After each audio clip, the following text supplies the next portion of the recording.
Exercise 11.2 question 16. Find the shortest distance between the lines whose vector equations are. तो ये पहली line दी हुई है आर वेक्टर की फॉर्म में, vector form of a line है, इसे हम बोल देते हैं लाइन L1। और सेकेंड लाइन ये भी वेक्टर फॉर्म में है, ये हो गई लाइन L2। सो हमें लाइन L1 और L2 के बीच का शॉर्टेस्ट डिस्टेंस चाहिए। तो वेक्टर फॉर्म में अगर हमें दो लाइंस गिवन है, एक लाइन L1 जो कि है R vector is equal to A1 vector plus lambda times B2 vector, lambda times B1 vector, और एक लाइन गिवन है L2 वेक्टर फॉर्म में ही R vector is equal to A2 vector plus lambda times B2 vector. तो shortest distance between these two lines ये बनता है A2 minus A1 vector, इसका डॉट करना होता है हमें, dot with B1 cross B2, B1 cross B2 से डॉट करना है, divided by mod of B1 cross B2, और इसका होल मॉड लेना होता है।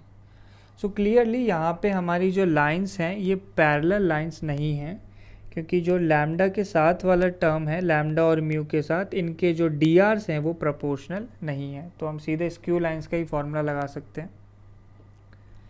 सो अगर हम कंपेयर करें लाइन L1 जो हमने कंसीडर की है, सो यहाँ से हमें A1 और B1 मिल जाएगा। तो A1 वेक्टर की वैल्यू आती है, तो ये जो पहला ब्रैकेट लिखा हुआ है I plus 2J plus 3K, तो A1 की वैल्यू हो गई I cap plus 2J cap plus 3K cap, और यहाँ से B1 वेक्टर की वैल्यू मिल जाएगी, तो जो लैम्डा के साथ टर्म है, सो I cap minus 3J cap plus 2K cap.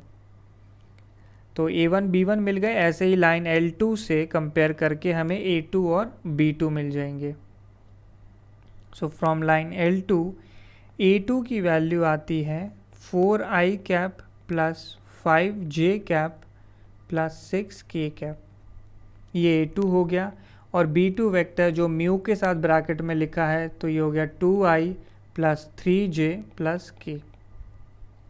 सो हम सीधा फॉर्मूला लगाएंगे। तो पहले हमें निकालना है A2 vector minus A1 vector.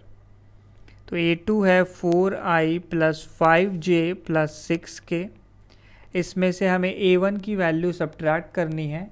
A1 vector की वैल्यू है I cap plus 2J cap plus 3K cap.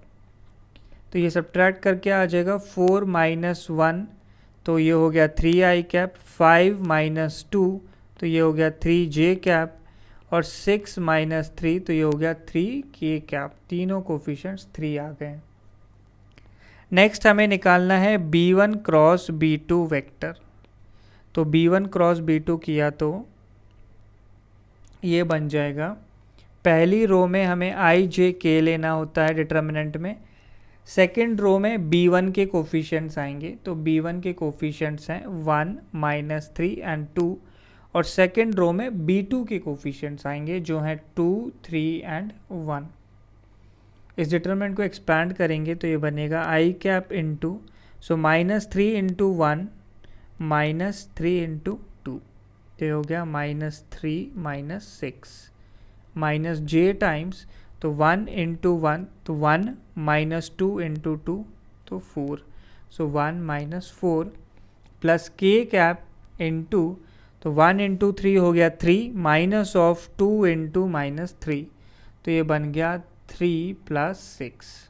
तो यहाँ से B1 क्रॉस B2 आ गया हमारे पास माइनस 3 माइनस 6, तो minus 9 I cap, 1 minus 4 minus 3, और एक माइनस पहले से लगा है, सो प्लस 3J कैप, और 3 प्लस 6 इज 9K कैप। ये B1 क्रॉस B2 आ गया। अब हम इसका मॉडुलस निकालेंगे। सो modulus of B1 cross B2, तो सिंपली रूट के अंदर कोफिशिएंट्स का स्क्वायर करना है, तो ये हो जाएगा minus 9 square plus 3 square plus 9 square.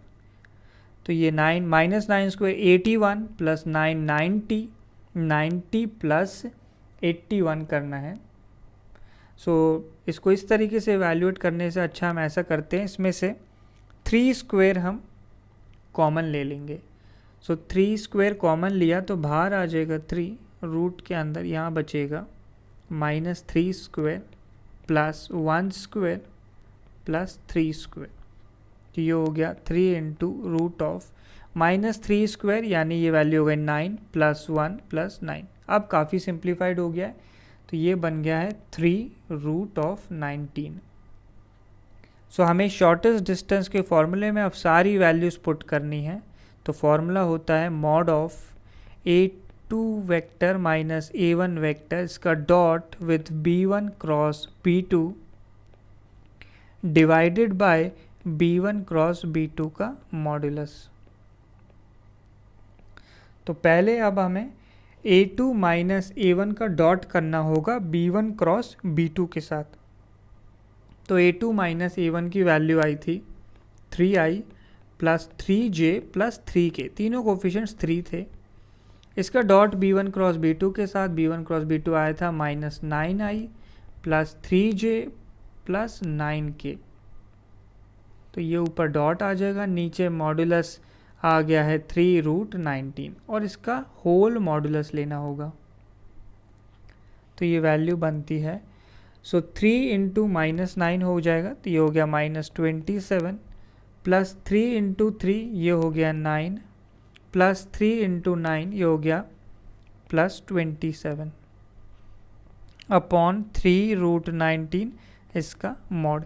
तो 27 से -27 कैंसिल आउट, ऊपर 9 बचा है, तो ये बन गई वैल्यू 9 अपॉन 3 रूट 19, इसका मॉड लेना है। तो ये 3 से कैंसिल आउट किया तो आंसर आ जाएगा 3 अपॉन रूट 19। ये हो गया शॉर्टेस्ट डिस्टेंस।